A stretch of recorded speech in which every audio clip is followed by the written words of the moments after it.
여러분은 죄로부터 구원을 받고 하나님 자녀 된 것을 믿고 있습니까?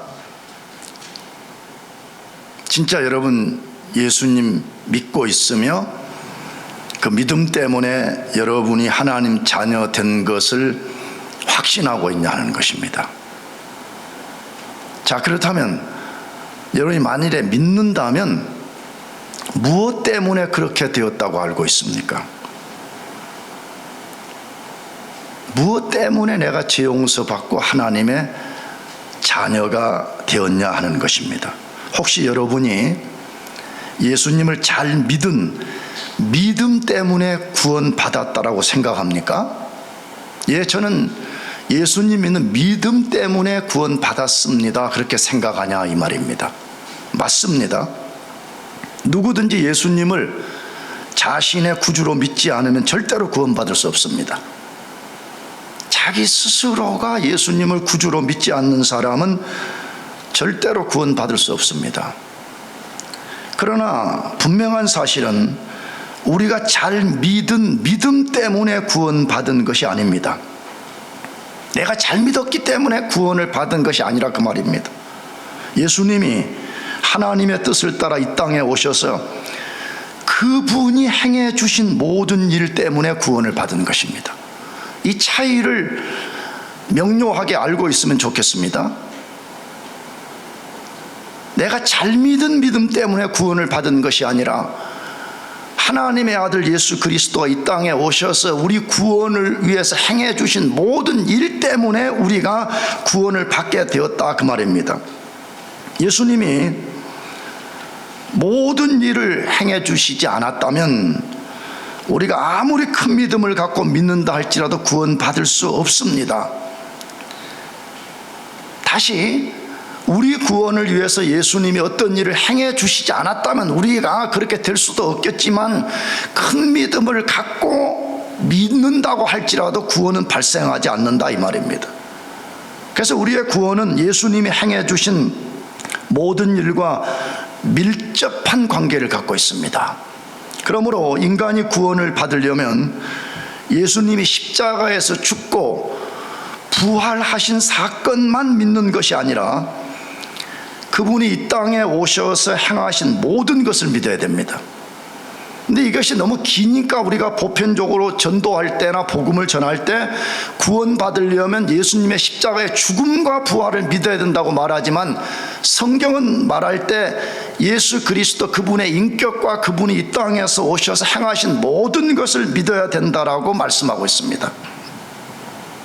그렇다면 마땅히 우리가 지금 읽고 있는 이 마태복음 26장 이하에서 소개되는 사건도 우리가 분명히 알고 이것을 믿어야 됩니다. 자, 그러면 마태복음 26장 본문과 그 이하의 스토리가 뭔가를 알아야 되는데, 예수님이 겟세마네 동산에서 군병들에게 체포된 후에 곧바로 십자가에 달려 죽지 않고 종교 지도자들과 정치 지도자들 앞에서 끌려가서 혹독한 신문을 받은 후에 십자가의 사형 선고를 받고 그 후에 십자가에 못 박혀 죽임을 당하셨습니다. 그러므로 우리는 예수님이 십자가에 달려 죽기 전에 종교 지도자들과 정치 지도자들 앞에서 어떤 신문을 받았으며 왜 그런 신문을 받아야 됐는지를 우리가 분명히 알아야 된다. 왜? 그게 우리의 구원과 밀접한 관련을 갖고 있기 때문에 그래요. 예수님은 총 6번의 신문을 받았습니다. 3번은 종교 지도자들에게 받았는데 이것도 여러분이 잘 알고 있어야 되겠어요. 내하고 오랫동안 신앙생활을 한 사람들은 내가 좀 잔소리처럼 많이 말하는 것을 대충은 알고 있는데 혹시라도 우리 교회를 오늘 처음 방문하신 분들도 성경의 스토리와 그것이 무엇을 말하는지를 정확하게 알기를 바랍니다. 왜? 그런 하나하나가 우리 구원과 밀접한 관련을 갖고 있기 때문에 그렇습니다. 다시, 예수님은 총 몇 번 신문을 받았다고요? 6번 받았습니다. 그런데 3번은 종교 지도자들에게 받았는데, 첫째는 안나스라는 대제사장에게 받고, 2번째로는 가야바라는 대제사장에게 받고, 3번째로는 산헤드린이라는 공회 앞에 가서 재판을 받았습니다. 그 다음에 세 번은 정치 지도자에게 받았는데, 첫째는 로마의 총독인 빌라도 앞에 가서 받았습니다. 그런 다음에 빌라도가 예수님을 헤롯 왕에게 토스했습니다. 넘겼습니다. 헤롯 왕이 다시 예수님을 빌라도에게 보내서 총 6번의 신문을 받으셨습니다. 그럼 마땅히 성경을 읽는 우리가 제대로 읽는다면 질문을 해야 할 필요가 있잖아요. 왜 예수님이 체포된 심야 시간부터 다음날 아침까지 혹독한 신문을 받으셔야 했냐는 것입니다. 뭐 때문에 끌려다니면서, 이리 끌려다니고 저리 끌려다니면서 6번의 신문을 받으셨냐 하는 것입니다. 크게 두 가지 이유가 있습니다. 첫째로는 예수님이 구약 성경의 예언을 성취하시려는 것 때문에 그렇습니다. 구약 성경에 예수님에 대해서 수많은 예언들이 있는데, 십자가에 달려 죽는다는 것은 말할 것도 없고, 십자가에 달려 죽으시기 전에 이러한 종교 정치 지도자들 앞에 끌려가서 혹독한 신문을 받을 것이라는 예언이 있다 이 말이에요. 또 하나는 예수님이 죄 없으신 분임을 드러내시는 것 때문에 그렇습니다.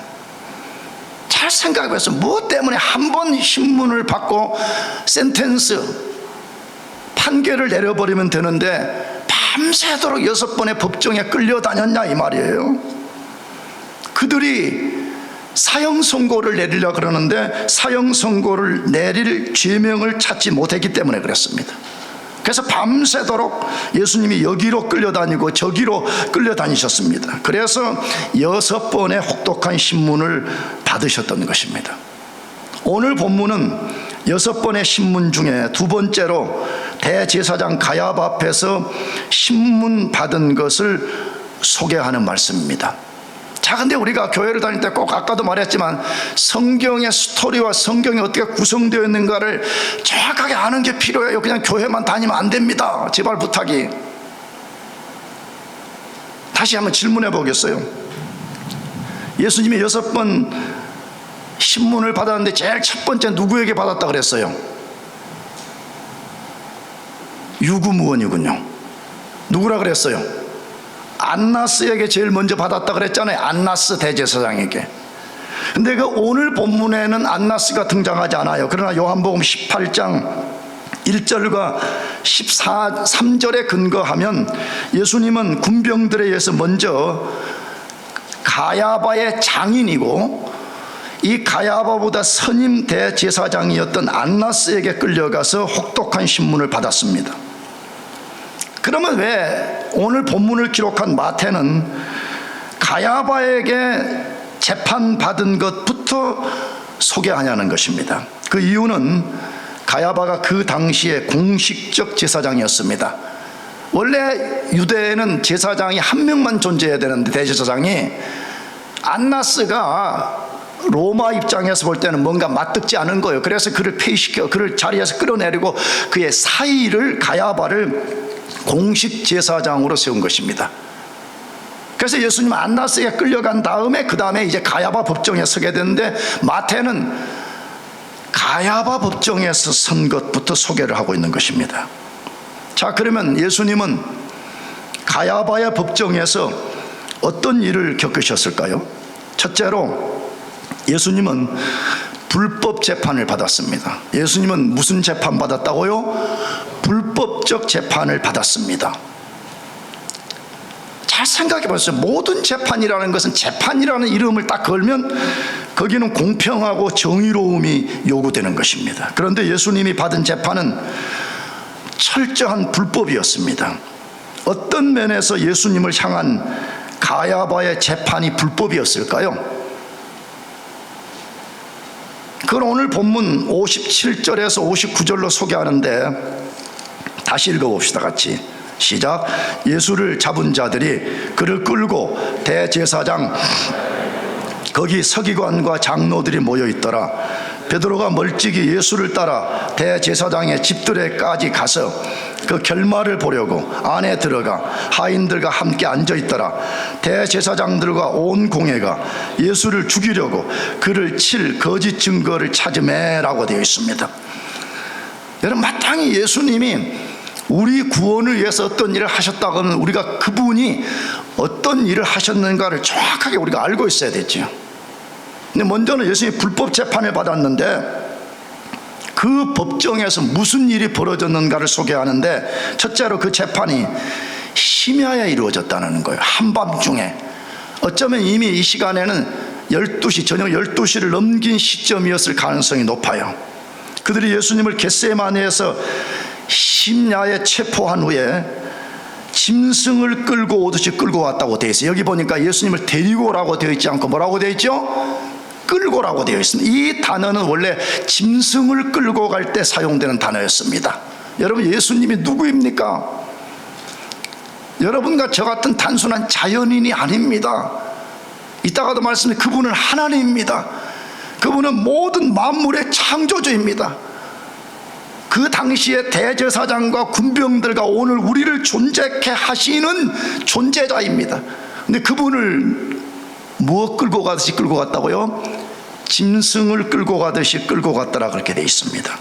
재판의 시작이 밤 12시를 훨씬 넘긴 심야에 이루어졌습니다. 왜 이런 상황이 불법이었을까요?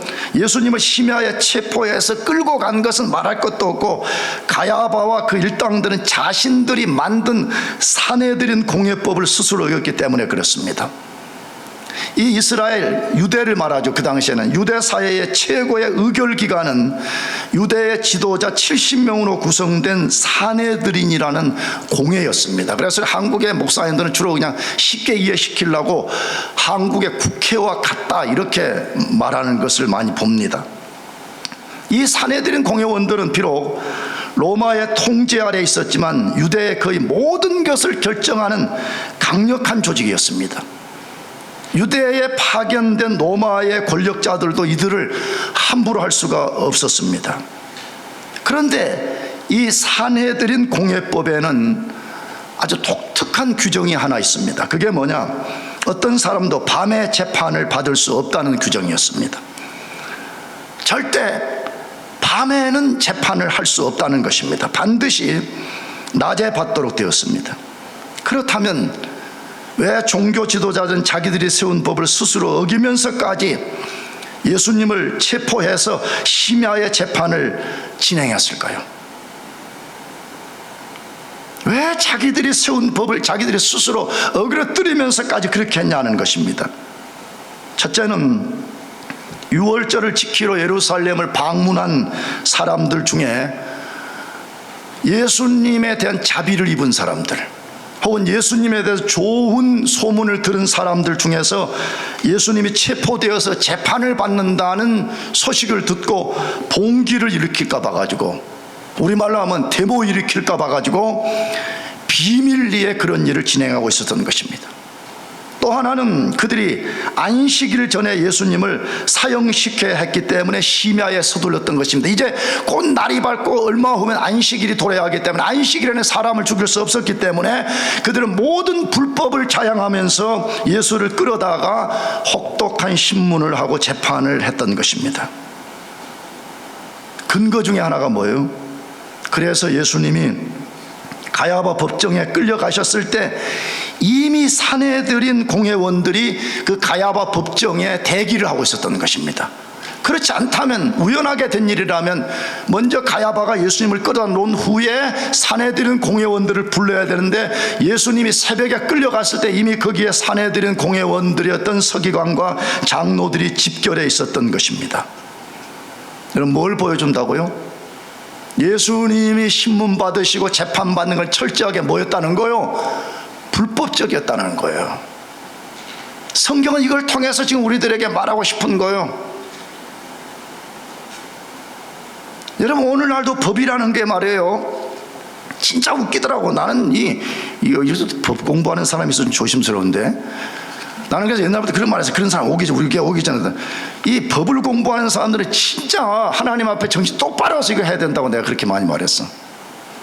근데 웃기는 게요, 어떤 범죄라는 팩트가 있으면 이 팩트를 법은 다루는 것보다는 내가 보니까 이 절차가 불법이냐 아니냐 이걸 따져요. 보니까요.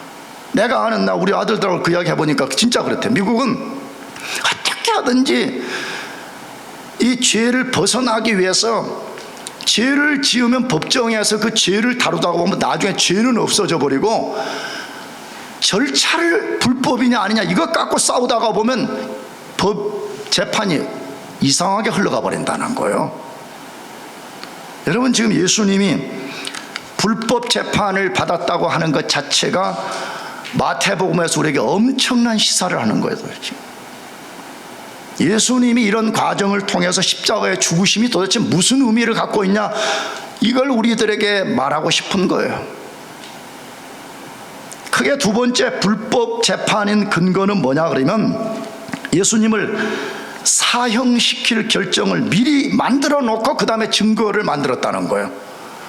여러분, 법이라는 건 그렇게 하면 안 되잖아요. 만약 어떤 사람이 설령 사형에 해당하는 죄를 범했다고 해서 현행범으로 체포를 해오면 이 사람이 그렇게 했는지 안 했는지 먼저 신문에서 증거들을 정확하게 만들어내고 배심원들의 판결을 받는 것이 정상이잖아요. 근데 이 사람들은 먼저 예수를 죽이겠다고 딱 결정을 내려놓은 후에 그 다음에 그 죽임에 합당한 증거를 만들었다는 것입니다. 그래서 그들은 신문전에 예수님 사형을 결정해버린 것입니다. 여러분, 가야바 법정을 통해서 무엇을 우리들에게 보여주시는 거예요? 가장 핵심은 예수님의 죄 없으심입니다. 여러분, 예수님 죄 없으신 분인 것을 믿습니까? 만일에 그분이 단 1이라도 죄가 있으면 그분은 우리의 구원자가 될 수가 없습니다. 이 혹독한 6번의 신문을 거치는 과정을 왜 보여줬냐 그러면 그분은 죄 없으신 분이기 때문에 우리같이 철저하게 불법에 지배되어 있는 우리를 죄에서 건져낼 수 있는 분이라, 이걸 말하고 싶은 거예요. 나가서 가야바 법정의 역설적 교훈은 인간의 악함을 보여주는 것입니다.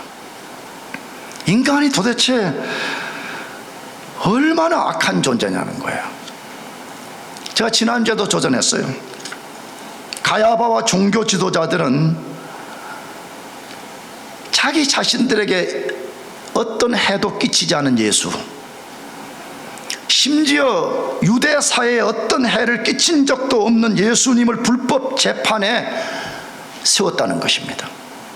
여러분, 그걸 통해서 보여주는 거잖아요.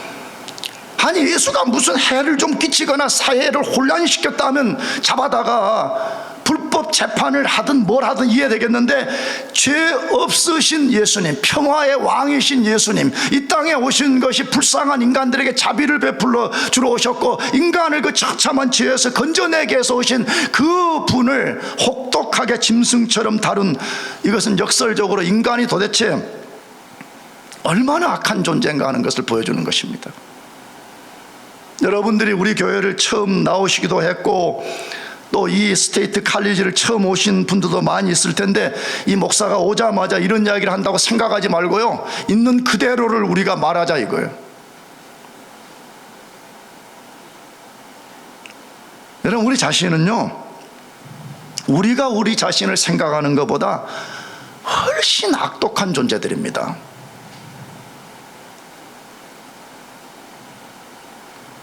지금 성경은 그거 우리에게 말하고 주고 싶은 거예요. 봐라, 이 땅에 평화의 왕으로 오신 예수 그리스도, 죄 없으신 그분을 짐승처럼 끌어다가 인간들이 가장 고상하다고 경건하다고 말하는 이들이 예수를 어떻게 다루고 있냐, 이걸 통해 가지고 인간의 악함을 보여주는 것이에요. 자, 그러면 왜 그들은 예수님을 그렇게 다루었을까요? 시기 때문에 그렇게 했습니다. 뭐 때문이라고요? 시기심. 빌라도가 예수님을 재판하는 그 과정 속에서 죄 없다는 걸 다 알았어요, 빌라도는. 그런데 계속 유대인들이 예수를 십자가에 못 박으라고 막 소리를 치니까 그때 빌라도가 왜 저들이 저렇게 하는지를 빌라도가 스스로 평가한 내용이 있어요. 그것이 마태복음 27장 18절인데 읽어봅시다. 이는 저가 그들의 시기로 예수를 넘겨준 줄 알미려라 그렇게 되어 있습니다. 그러니까 유대인들도 안 거예요. 예수는 죄 없는 인간이라는 걸 알았지만 끝까지 예수를 죽이려고 했던 것 중에 하나는 그들의 시기심 때문이었다 그렇게 되어 있습니다. 왜 그들은 예수님을 시기했을까요? 예수가 자기들의 기득권을 빼앗아 간다고 여긴 것입니다. 왜? 사람들이 사내들인 공회원들 자기들을 따라다니면서 자기들에게 박수를 보내고 당신들이 경건해요, 당신들이 우리의 진정한 지도자예요, 당신들이 우리 삶의 솔루션을 제시할 수 있는 분들이에요, 이렇게 박수를 보내주고 그 박수를 자기들이 받기를 원하는데 어느 날 저 나사렛 출신 이상한 인간이 나타나가지고 병자를 고쳐주고 그들에게 기적을 베풀고 하니까 사람들이 막 수천 명씩을 따라다니니까 예루살렘의 종교 지도자들이 견디지 못했던 것입니다. 여러분, 뭘 성경은 우리들에게 말씀하려고 그럴까요? 예수님을 모르는 인간들의 특성을 알려주려고 그러는 거예요. 여러분, 예수님을 모르면요, 누구든지 그 목사든 상관없습니다. 뭐 목사는 그냥 여기 내가 포지션으로 그냥 기능으로서 목사인 거지, 인간이잖아요. 예수를 모르는 인간들의 특성, 혹은 다른 말로 하면 악에 지배되어 있는 인간의 특성이 무엇인가를 유대인들을 통해서 지금 보여주는 거예요. 뭐지요? 예수가 누군지 모르니까 예수가 경배의 대상이 아니라는 거예요. 예수님은 나의 예배를 받으실 분이 아니라 나의 경쟁자라는 거예요. 나의 미움의 대상이라는 거예요. 나의 멸시의 대상이라는 거예요. 아니, 오늘 이 시대를 보시기 바랍니다. 젊은이든 나이 많은 사람들이든 예수를 모르기 때문에 예수님 갖고 장난칩니다.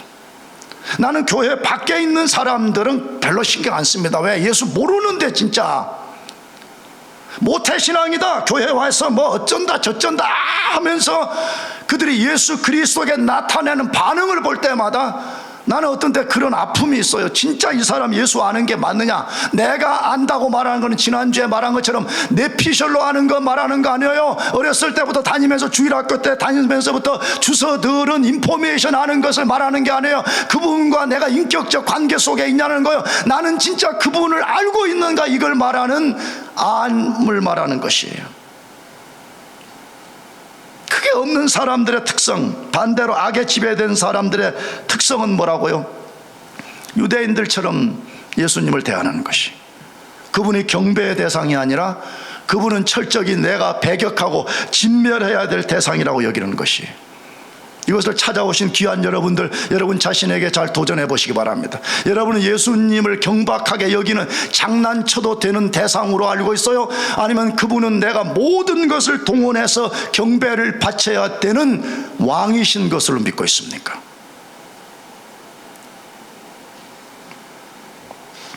두 번째로, 예수님이 가야바 법정에서 무슨 일 당했냐 하는 것입니다. 예수님은 거짓 모함을 받았습니다. 거짓 모함, 거짓 증거를 받았다고 말입니다. 가야바와 그 일당들은 예수님을 죽이기로 이미 결정한 후에 거기에 합당한 증거를 찾게 해란이 되었습니다. 정확한 표현은 사형에 필요한 증거를 조작하게 해란이 되었습니다. 그 말씀을 59절에서 63절로 말씀하는데, 59절부터 63절까지, 63절 상반절인데 읽어보겠습니다. 대제사장들과 온 공회가 예수를 죽이려고 그를 칠 거짓 증거를 찾으며 거짓 증인이 많이 왔으나 얻지 못하더니 후에 두 사람이 와서 이르되, 이 사람의 말이 내가 하나님의 성전을 헐고 사흘 동안에 지을 수 있다 하더라 하니, 대제사장이 일어나서 예수께 묻되 아무 대답도 없느냐? 이 사람들이 너를 치는 증거가 어떠하냐 하되, 예수께서 침묵하시거늘. 여기까지. 그들이 증거를 조작해 가지고 예수를 사형에 처하려고 했는데 그 과정이 어땠다고 말해요. 먼저 대제사장과 공회원들이 예수를 사형에 처할 증거를 찾기 위해서 많은 증인들을 불러들였다, 그렇게 되어 있습니다. 우리가 알지만 유대인들에게는 증거가 성립하려면 반드시 두 사람 이상의 증언이 필요했습니다. 그러나 어떤 증인들도 명백한 증거를 제시하지 못했다고 되어 있습니다. 그럴 수밖에 없습니다. 왜 그렇죠? 그들은 스스로 증인이 되겠다고 나선 사람들이 아니라 종교 지도자들이 매수한 증인들이었기 때문에 그렇습니다. 근거가 뭐예요? 여러분, 깊은 심야에 말이에요. 초저녁도 아닙니다. 새벽녘 깊은 심야에 증인들이 곧바로 법정에 나와서 증언을 했다는 것 자체가 이미 악한 자들이 매수를 해놔서 우리가 예수를 끌어오면 너희들은 적당한 시점에 나와서 예수를 죽일 증언을 너희들이 하라고 입맞춤을 했던 것을 추론할 수 있는 것이죠. 수많은 사람들이 와서 예수는 사형에 처해야 된다고 증거했지만 그 하나도 증거를 채택하지도 못했고 서로 심지어 증거가 맞지도 않았더라, 그렇게 다른 성경에 보게 됩니다. 그런데 얼마 후에 두 사람이 와서 결정적인 것처럼 보이는 증언을 했습니다. 그들이 뭐라고 했죠? 이 사람의 말이 내가 하나님의 성전을 헐고 사흘에 지을 수 있다라고 말했습니다. 원수들의 입장에서 볼 때는 아주 결정적 증거처럼 보여졌습니다. 왜? 여러분, 유대 사회에서 사형에 해당하는 것 중에 하나는요, 성전을 헌다, 성전에 대해서 어떤 모독을 한다, 그러면 그건 사형에 해당하는 것이었습니다. 그러나 그 두 사람의 증거는 거짓이었습니다. 왜 거짓이었죠? 예수님의 정확한 워딩, 예수님이 하신 말씀을 정확하게 인용한 것이 아니라 그들은 교묘하게 예수님 말씀을 트위스트 시켜버렸습니다. 그러면 예수님의 정확한 성전에 관련된 워딩은 뭐예요? 요한복음 2장 19절을 읽어보면 이렇게 돼 있어요. 예수께서 대답하여 가라사대 너희가 이 성전을 헐라 내가 사흘 동안에 일으키리라, 이렇게 돼. 이게 예수님이 하신 정확한 워딩이에요. 자, 그럼 차이점이 뭔지 여러분 발견해 봐요. 무슨 차이점이에요? 예수님은 자기 자신이 성전을 헌다고 말하지 않았습니다. 너희가 이 성전을 헐으라, 그렇게 말했습니다. 그러면 예수님이 요한복음 2장에서 했던 이 말씀의 정확한 의도는 뭐였어요? 자신의 몸이 십자가에서 이제 못 박혀 죽임당하고 3일 후에 부활할 것을 말씀한 것이었습니다. 그럼에도 그들은 예수님 말씀 알아들을 기가 없었습니다. 나 여러분에게 하나 도전합니다. 나도 마찬가지지만 여러분이 꼭 기도할 것은요, 나 미국 와서 부자 되게 해줘서 자꾸 그런 것만 하지 말고 하나님, 내가 하나님 말씀을 알아들을 귀를 주십시오. 그래 기도하기를 바라요. 아멘. 여러분, 이 문자적 귀가 있다고 다 듣는 게 아니라니까. 귀가 있어도 듣지 못한다고 성경이 도전하기 때문에 그래. 예수님이 분명한 워딩을 말씀했음에도 불구하고 그 말씀을 알아들을 귀가 없었어요. 심지어는 그 말을 왜곡시켜서 증거라고 증언을 했다라고 되어 있습니다. 무엇을 보여주고 있어요? 종교 지도자들은 계속 불법을 행하고 있었던 것입니다. 왜 불법이에요? 자기들은 율법을 지키겠다고 하면서 그러한 엄청난 조직을 만들어서 사람들을 막 겁박하고 사람들을 죽이기까지 하면서 실제는 그들은 십계명의 9번째인 거짓 증거하지 말라는 이 말씀을 정면으로 어기고 있는 거죠. 증언하려면 정직하게 해야 된다, 거짓을 말하면 안 된다라고 말하는데 이들은 거짓의 사람들을 매수해가지고 예수가 성전을 헌다라고 말했다라고 하면서 예수를 죽이려고 했다, 이 말이에요. 여러분 잘 생각해서 우리를 포함한 우리 인간이 얼마나 하나님 앞에 악한 존재들인가 말이에요.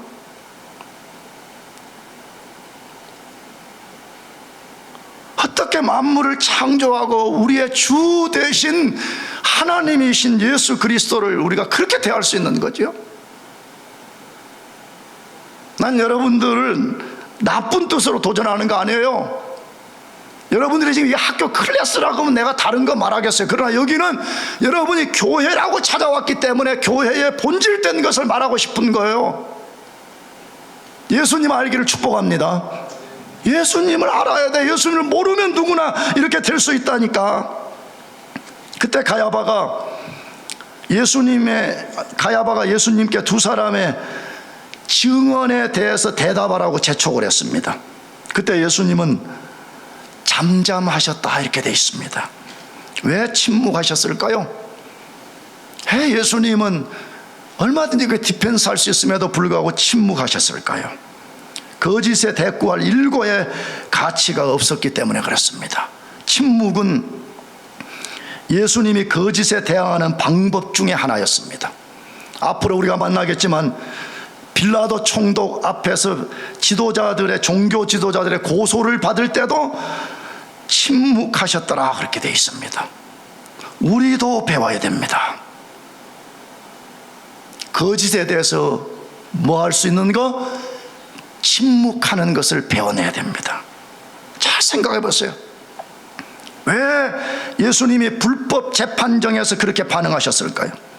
왜 하늘에 12영 더 되는 천사를 불러서 원수들을 쳐부술 수 있었음에도 불구하고 그렇게 하셨냐는 것이에요.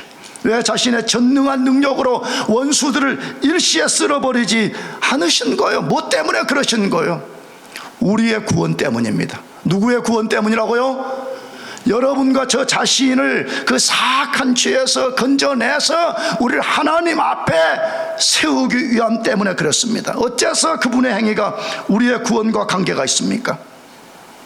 만일에 예수님이, 지난주에도 말씀을 드렸지만, 이 빌라도의 법정에서 하나님의 뜻에 온전하게 순종하지 않고 자기의 권능을 발휘해서 저항해서 원수들을 다 제거해 버렸다 그러면 그분은 우리의 구원자가 될 수가 없는 것이에요. 그런 빌라도 법정에서부터 철저하게 하나님의 뜻에 순종해서 그 형벌의 고통인 십자가를 질 때까지 묵묵하게 하나님의 뜻에 순종했기 때문에 우리의 구원자가 되었고, 우리가 그분을 우리 구주로 믿을 때에 구원이 발생하는 것입니다. 아멘. 그래서 이 사실에 대해서 이사야가 예수님 탄생 500년에서 600년 전에 예언했습니다. 53장 7절에 같이 읽어봅시다. 그가 곤욕을 당하여 괴로울 때에도 그 입을 열지 아니하였으며 마치 도수장으로 끌려가는 어린 양과 털 깎는 자 앞에 잠잠한 양같이 그 입을 열지 아니하였도다. 다시, 왜 그분이 그렇게 하셨다고요? 여러분과 저의 이 사악한 죄 악에서부터 우리를 건져내기 위해서 그렇게 하신 것입니다. 마지막 세 번째로, 가야바 법정에서 예수님 무슨 일을 당하셨어요? 예수님은 사형 선고를 받았습니다. 예수님 무슨 선고 받아요? 사형 선고를 받았습니다. 가야바는 여러 사람들이 제시한 증거와 두 사람이 증거한 예수가 성전을 헌다고 말하는 증언을 들었지만 그것이 사형을 선고하는 데 충족되지 않았다고 여겼던 것 같습니다. 그래서 가야바가 비상수단을 썼다고 되어 있어요. 그게 62절에서 64절까지인데 다시 읽어봅시다. 대제사장이 일어서서 예수께 묻되 아무 대답도 없느냐? 이 사람들이 너를 칠 증거가 어떻게 하되? 예수께서 침묵하시거늘 대제사장이 이르시되 내가 너로 살아계신 하나님께 맹세하게 하노니 내가 하나님의 아들 그리스도인지 우리에게 말하라 이렇게 되어 있습니다. 자, 이것도 안 통하고 저것도 안 통하니까 가야바 대제사장이 일어나가지고 예수님께 우리말로 하면 빼박 대답하지 않으면 안 되는 어떤 것을 던진 거죠. 뭐라고? 살아계신 하나님의 이름으로 맹세를 시켰습니다. 유대 사회에서는 하나님의 이름으로 맹세를 하게 되면 반드시 그게 답해야 되고 진실을 말해야 했습니다. 그 질문이 뭐였어요? 예수님 보고 뭐라고 질문했어요?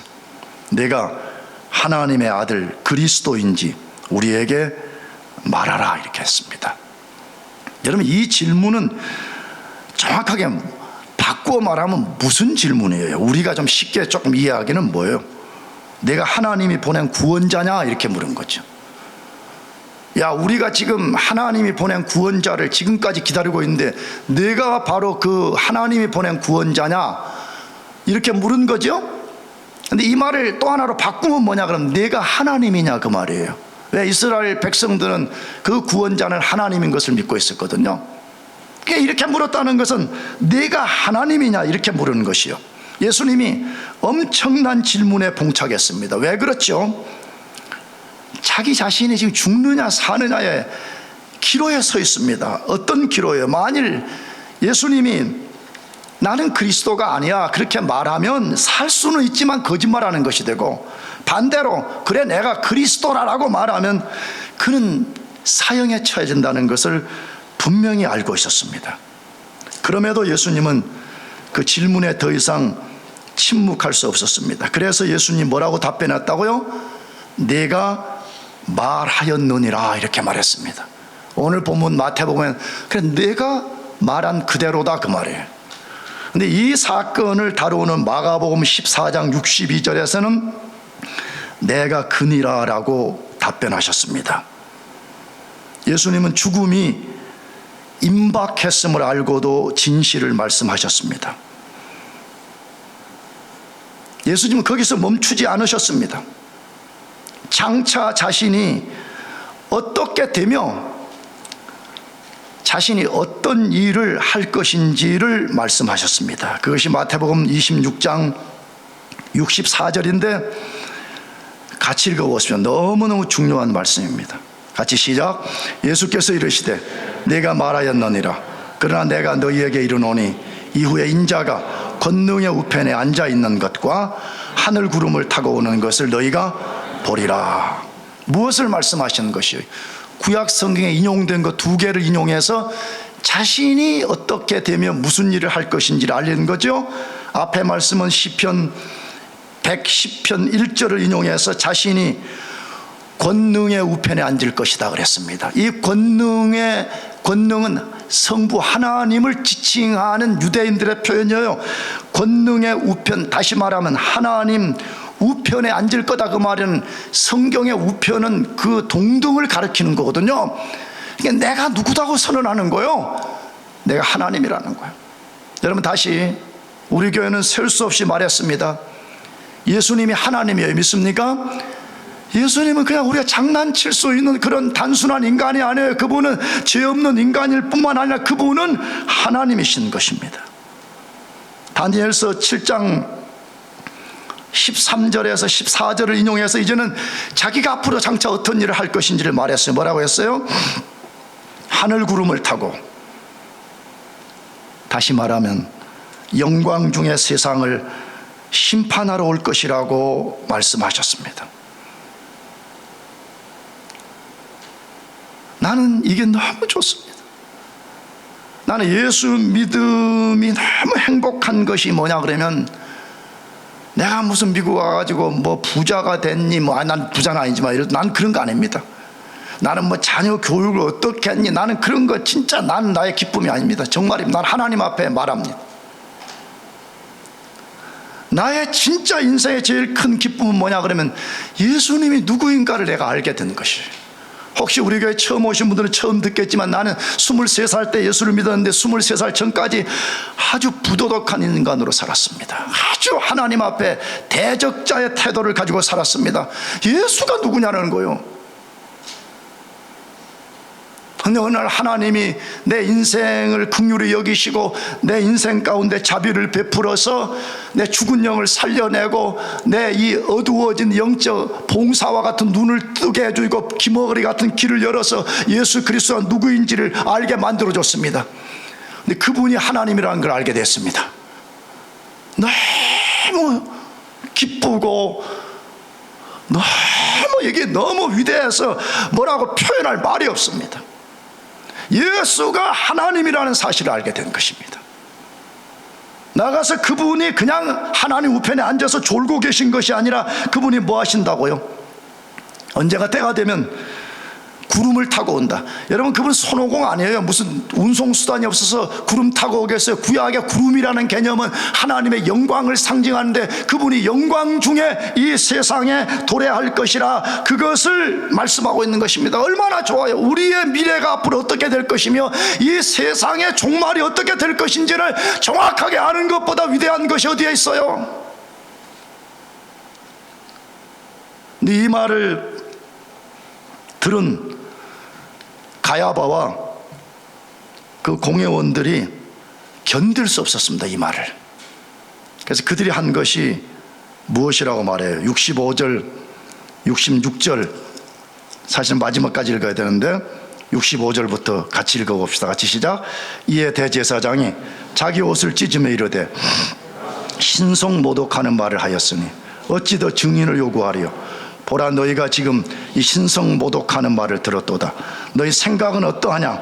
대답하여 이르되 그는 사형에 해당하니라 하고 라고 되어 있습니다. 그리고 예수를, 눈을 가리고 예수를 주먹으로 때리면서 누가 때렸는지 맞춰보라.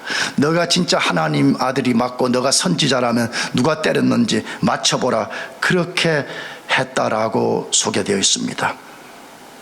그들은 예수에게 끝내 사형 선고를 내렸더라 그렇게 되어 있습니다. 기억해야 됩니다.